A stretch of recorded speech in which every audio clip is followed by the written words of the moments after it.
حضور صلی اللہ علیہ وسلم کی اونٹنی، غزوہ تبوک کا موقع ہے، اونٹنی اچانک غائب ہو گئی، جس کو آپ اردو میں کہتے ہیں گم ہو گئی۔ صحابہ کرام نے ادھر ادھر تلاش کیا مگر نہیں ملی۔ لشکر میں وہ لوگ جو منافق، اوپر سے کلمہ پڑھتے تھے اندر سے مسلمان نہیں تھے، مومن نہیں تھے، انہوں نے باتیں کرنا شروع کر دی کہ یہ کہتے ہیں یہ نبی ہیں، اور نبی کو تو پوشیدہ باتوں کا علم ہوتا ہے، آسمان کی خبریں ہوتی ہیں، مگر دیکھ لو ان کی اونٹنی گم ہو گئی ہے اور ان کو نہیں پتا کہاں ہے، اور تم ان کی ہر بات پر یقین کیے جا رہے ہو۔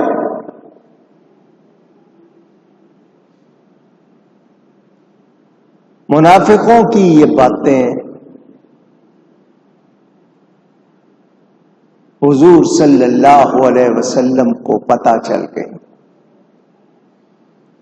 آپ اس جگہ تشریف لے آئے جہاں پر یہ باتیں ہو رہی تھیں، کسی نے جا کے نہیں بتائی تھی، ہوا کے گھوڑے پہ، آپ کہتے ہیں نا ہوا کے گھوڑے پہ سفر، نبی کو وہ باتیں پہنچ گئی، حضور خود اس جگہ آ گئے اور آ کر فرمایا تم میرے بارے میں بدگمانی کیوں کرتے ہو؟ مجھے تو میرے رب نے ہر چیز بتا رکھی ہے، تم کہتے ہو کہ میری اونٹنی کا مجھے پتا نہیں ہے؟ آؤ میں تمہیں اس کی جگہ اور ٹھکانہ بتاتا ہوں، جس کا دل چاہے جا کے دیکھ لے۔ میری اونٹنی فلاں جگہ پر ہے اور اس کی رسی درخت کی شاخوں میں اٹک گئی ہے، تو وہ بند کر رہ گئی ہے، وہاں سے وہ ہل سکتی نہیں، کیونکہ رسی شاخوں میں پھنس گئی ہے، اس کی وجہ سے وہ وہاں سے آ نہیں سکتی، تو اب وہ نہ کچھ کھا پی سکتی ہے نہ کہیں جا سکتی ہے، وہ فلاں درخت فلاں جگہ پر اس طرح ہے۔ نبی پاک صلی اللہ علیہ وسلم نے بتا دیا۔ منافق بھی جو باتیں کر رہے تھے وہ بھی، کچھ صحابہ بھی اس طرف گئے۔ جب وہ اس درخت کے پاس پہنچے تو انہوں نے دیکھا کہ واقعی اونٹ کی رسی درخت میں اٹکی ہوئی ہے۔ صحابہ نے اس رسی کو کھولا اور اپنے ساتھ لے کر اونٹنی کو نبی پاک کے پاس آ گئے۔ خبر ہے یا نہیں ہے؟ اونچی کہیے۔ میں نے آپ کو بدر کے واقعے میں بتایا تھا، ایک عورت جس کا بیٹا شہید ہو گیا جنگ بدر میں، نبی پاک صلی اللہ علیہ وآلہ وسلم مدینہ منورہ آئے، وہ عورت آئی اور آ کر کہنے لگی کہ میرا بیٹا کہاں ہے؟ اگر جنت میں ہے تو میں صبر کروں گی، ورنہ میں ایسا روؤں گی کہ پھر سب دیکھیں گے۔ نبی کریم صلی اللہ علیہ وسلم فرماتے ہیں تیرا بیٹا جنت الفردوس میں ہے۔ آپ نے سبحان اللہ کہا، ذرا سمجھیں، زمین سے لے کر پہلے آسمان تک 500 سال کا رستہ ہے، اگر کوئی پیدل چلے، پھر پہلا آسمان پورے 500 سال کی مسافت، تو 7 آسمان ہو گئے، 7000 سال ہو گئے، آسمانوں کے درمیان فاصلہ 500 سال، آسمان 500 سال، تو 7 آسمان ملائیں کتنے ہو گئے؟ 7000 سال۔ اس کے اوپر 500 سال بیت المعمور ہے، پھر اس کے اوپر 500 سال جنت ہے، یعنی زمین سے کوئی جنت کی طرف پیدل چلے تو 8000 سال لگے۔ کتنا عرصہ؟ اچھا، جنت اس کی چوڑائی آسمانوں اور زمین کے برابر، لمبائی کتنی ہوگی؟ پھر جنتیں کتنی ہیں؟ 8۔ سب سے اونچا درجہ بہشت۔ وہ عورت پوچھ رہی ہے میرا بیٹا کہاں ہے؟ نبی نگاہ دوڑاتے ہیں، 8000 سال سے جنت شروع ہو رہی ہے، پھر جنت کتنی بڑی ہے، نبی پوری جنت کو دیکھ کے جہاں اس کا بیٹا ہے وہ جگہ بتا رہے ہیں۔ کون دکھا رہا ہے؟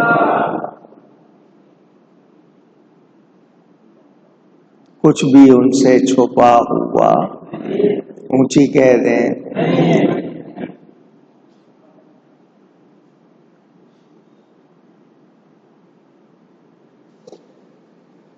نبی کریم صلی اللہ علیہ وسلم تبوک سے واپس آئے، وادی القرا میں پہنچے تو ایک عورت اپنے باغ کی نگرانی کر رہی تھی۔ باغ میں کھجوروں کے خوشے، جو کچی کھجور ہوتی ہے جس کو آپ لوگ کھجی کہتے ہو اردو والے، عربی میں اس کو رطب کہتے ہیں۔ کیا کہتے ہیں؟ رطب، رے توئے بے، رطب، تازہ۔ جب وہ تیار ہو جاتی ہے تو تمر کہتے ہیں، جس کی جمع تمور ہے۔ تو وہ پہلے پیلے رنگ کی، پھر سرخی پکڑتی ہے، پھر چونکہ اس میں فولاد بہت زیادہ ہوتا ہے تو جلدی وہ گہرے رنگ کی ہو جاتی ہے۔ تازہ کھجوریں تھیں۔ وہ عورت بڑی خوش ہو رہی تھی کہ میرے سارے درخت کھجوروں سے بھر گئے۔ حضور صلی اللہ علیہ وسلم نے اس باغ کی طرف اشارہ کر کے صحابہ سے فرمایا، ذرا ان کھجوروں کا تو اندازہ کرو، اندازن کتنا وزن ہوگا؟ ہر صحابی نے اپنا اپنا اندازہ کر کے کہ جی اتنے من ہوگا، اتنا ہوگا، اتنا ہوگا۔ صحابہ نے عرض کی، حضور آپ نے ہم سے پوچھا تھا، ہم نے اپنا اندازہ بتا دیا، آپ بتائیے نا، آپ کے اندازے میں، آپ کے دیکھنے میں کتنی؟ فرمایا 10 وسق، پیمانے جس طرح آپ کے یہاں سیر، من، چٹانگ، فرمایا 10 وسق۔ حضور صلی اللہ علیہ وسلم نے اس عورت سے فرمایا، تم جتنی کھجوریں اپنے باغ سے اتارو اسے یاد رکھنا،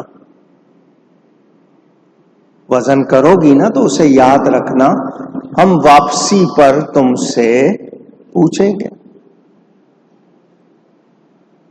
حضور صلی اللہ علیہ وسلم جس جگہ جانا تھا وہاں پہنچے، فرمایا آج رات کو زور کی آندھی آئے گی، آج رات کو آندھی آئے گی بڑے زور کی، اس لیے کوئی شخص کھڑا نہ رہے،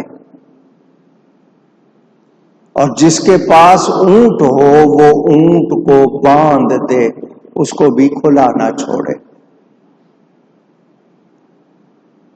نبی کریم صلی اللہ علیہ وسلم نے اعلان فرمایا۔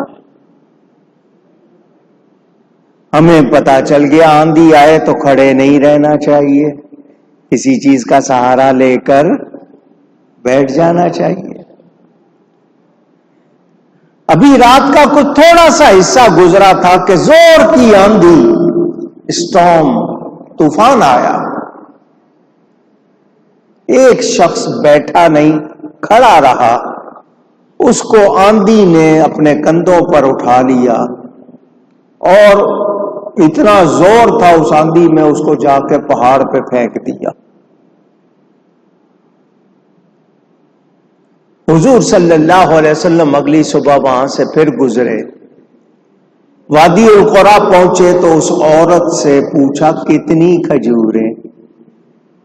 تجھے کہا تھا نا جب اتارو تو دیکھنا کتنی ہے۔ اس عورت نے کہا حضور 10 وسق، میرے نبی نے جو کہا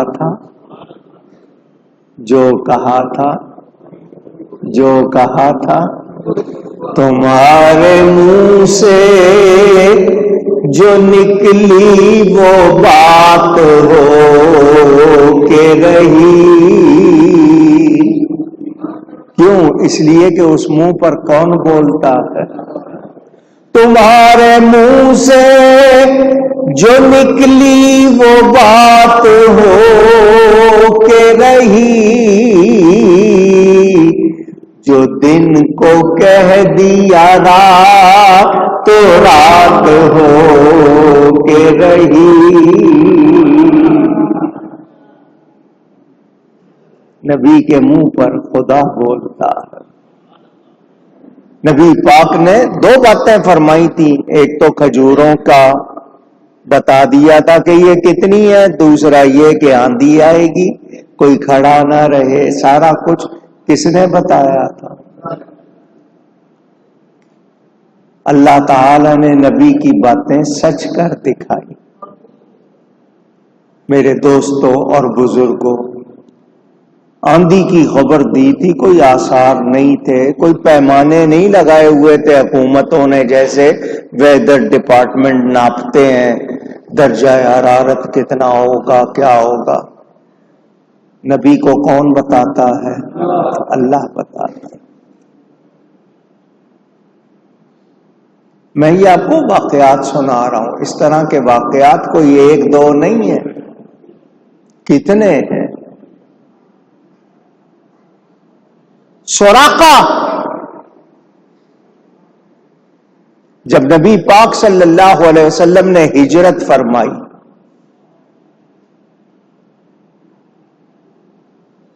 ابو جہل نے اعلان کیا تھا اتنا انعام دوں گا جو خبر لائے گا، گھوڑے جوڑے یہ سراقہ انعام کی لالچ میں نبی پاک صلی اللہ علیہ وسلم کا پیچھا کر رہا ہے۔ اس کو حضرت ابو بکر اور حضور نظر آ گئے۔ یہ جس سواری پر بیٹھا ہوا تھا دوڑایا اس کو، ابھی قریب نہیں پہنچا تھا کہ اس کی سواری زمین میں دھس گئی، زمین میں دھس گئی۔ خود اس کی ٹانگیں بھی، سواری کی ٹانگیں بھی ہل نہیں سکتا۔ یہ سمجھ گیا کہ میں اب بچ سکتا۔ حضور کی بارگاہ میں عرض کی، میں معافی چاہتا ہوں، غلط ارادہ تھا، اب میں توبہ کرتا ہوں، مجھے اس مشکل سے نکال دیجئے، میں نہ آپ کی خبر دوں گا نہ آپ کے خلاف کچھ کروں گا۔ نبی پاک صلی اللہ علیہ وسلم نے نکال دیا۔ اس کی نیت پھر خراب ہو گئی، اس کی نیت، انسان ہے نا، شاید میں ایسے ہی دھس گیا ہوں گا، میں نے سمجھا ہے۔ دوبارہ جب اس کی نیت خراب ہوئی یہ پھر دھس گیا، اور اب ذرا زیادہ دھس گیا۔ اب اس کو یقین ہو گیا کہ میں تو اگر اسی طرح رہا تو جنگل ہے، مارا جاؤں گا۔ پھر اس نے توبہ کی، حضور صلی اللہ علیہ وسلم سے کہا اب سچی توبہ کرتا ہوں، مجھ سے غلطی ہو گئی، مجھے نکال دیں۔ حضور نے نکال دیا۔ فرمایا وہ دن کیسا ہوگا جب تیرے ہاتھ میں کسرا کے کنگن ہوں گے۔ ایران کے بادشاہ کو کسرا، خسرو پرویز نام تھا، کسرا کہتے تھے۔ روم کے بادشاہ کو قیصر کہتے تھے، کہ اس کے سونے کے کنگن کسرا بادشاہ کے میں تیرے ہاتھ میں دیکھ رہا۔ اس نے کہا جی اس کے کنگن میرے ہاتھ میں؟ فرمایا ہاں۔ یہ بات میں مسلمان ہو گیا سراقہ۔ کیا ہو گیا؟ نبی پاک صلی اللہ علیہ وسلم مدینے تشریف لے گئے، 10 سال قیام فرمایا، پردہ فرما گئے۔ حضرت ابو بکر کی خلافت آئی 2.25 سال، وہ پردہ فرما گئے۔ حضرت عمر کا زمانہ آیا، ایران فتح ہوا، ایران فتح، ایران کے فتح ہونے پر جو سامان آیا وہ اتنا تھا، مدینے میں پہاڑ بن گئے تھے سامان کے، اتنا زیادہ سامان آیا تھا۔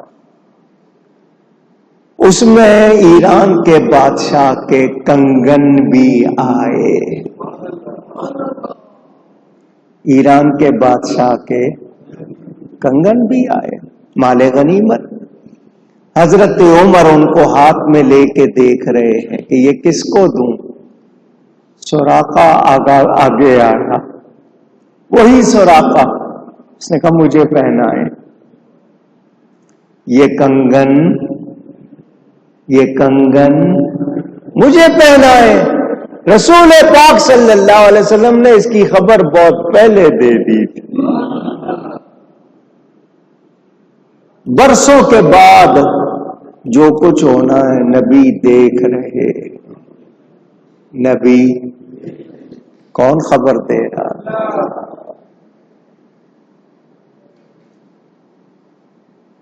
میرے نبی سے کچھ بھی چھپا ہوا اونچی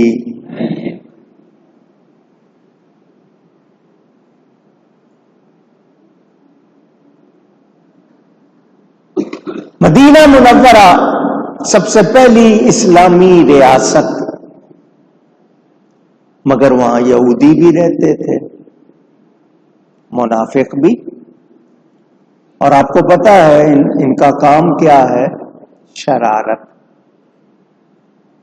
اسلام اور مسلمانوں کے خلاف شرارت شروع سے ہوتی آئی ہے۔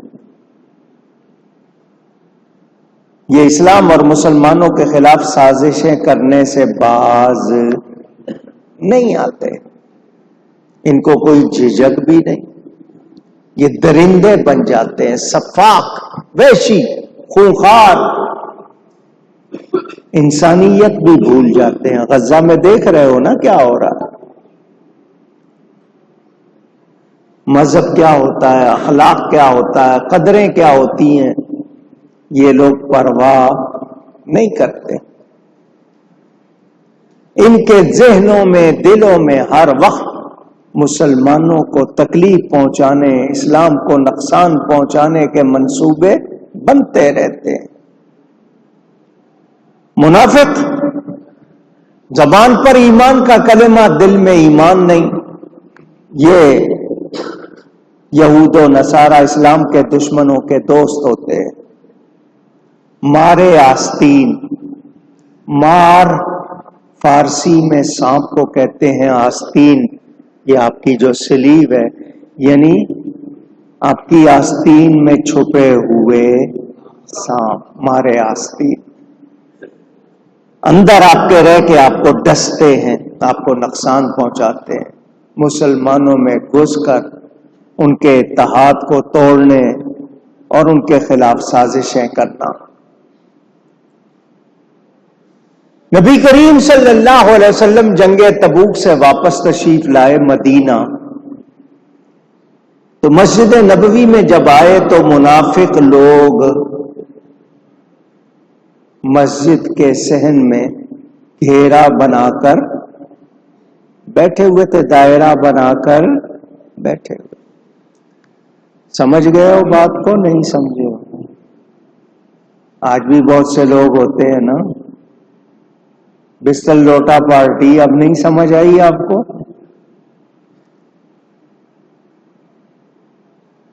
ظاہری طور پر آپس میں جس طرح کہتے ہیں نا تبلیغ کا مطلب بات پہنچانا، تبلیغ کر رہے تھے۔ ادھر دوسرے گوشے میں صحابہ کرام بیٹھے تھے، یہ منافقین تھے جو گھیرا ڈالے بیٹھے تھے، صحابہ الگ بیٹھے تھے۔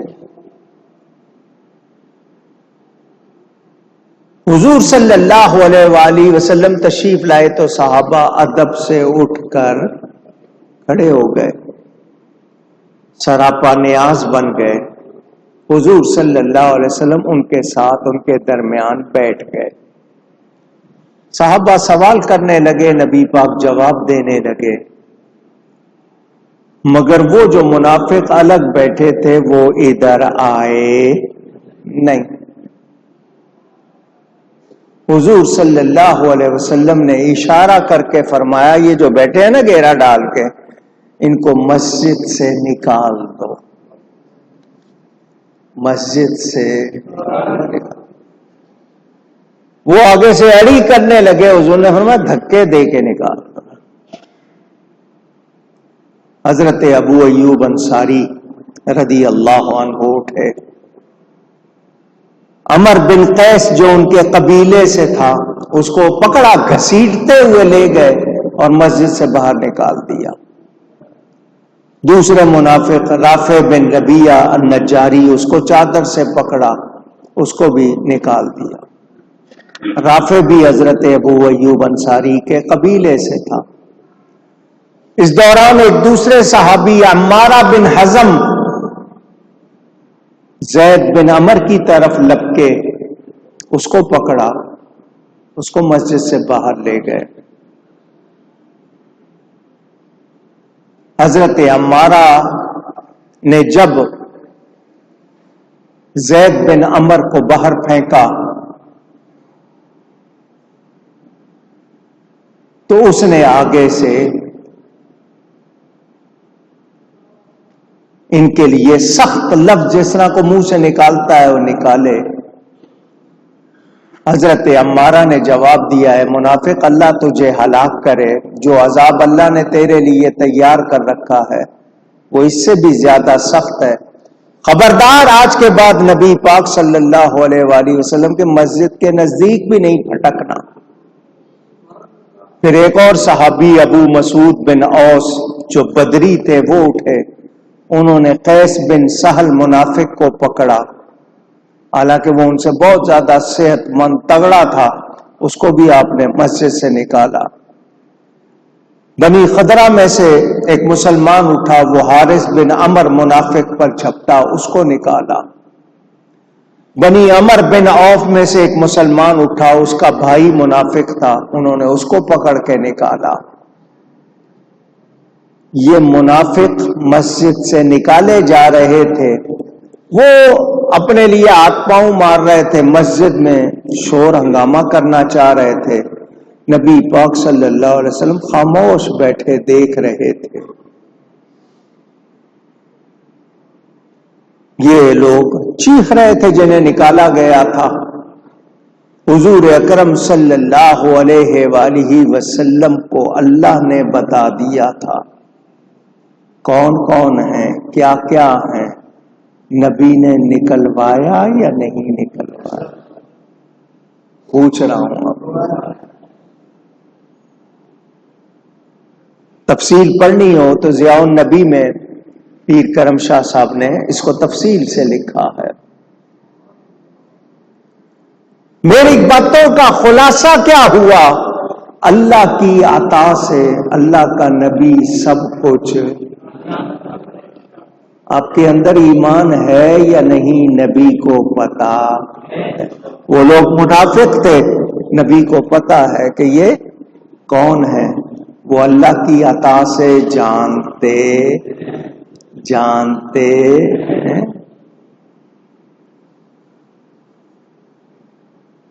ہمیں کوئی شبہ نہیں. میں نے ابھی آپ کو اولیاء کے واقعات نہیں سنائے، میں تو ابھی صرف صحابہ کا ذکر یا کچھ دوسری باتیں کی ہیں آپ کے سامنے. اولیاء کے واقعات سناؤں. نبی کی عطا سے اللہ نے اپنے پیاروں کو کتنا دیا ہوا ہے تو محبوب کو کتنا دیا ہوگا. تو ہم یقین رکھتے ہیں کہ اللہ کی عطا سے وہ سب کچھ جانتے ہیں، کوئی شبہ. اللہ تعالی ہمارا صحیح عقیدہ سلامت رکھے، فتنوں سے فتنہ گروں سے بچائے. انشاءاللہ علوم خمسہ کے حوالے سے ابھی مزید گفتگو کروں گا انشاءاللہ.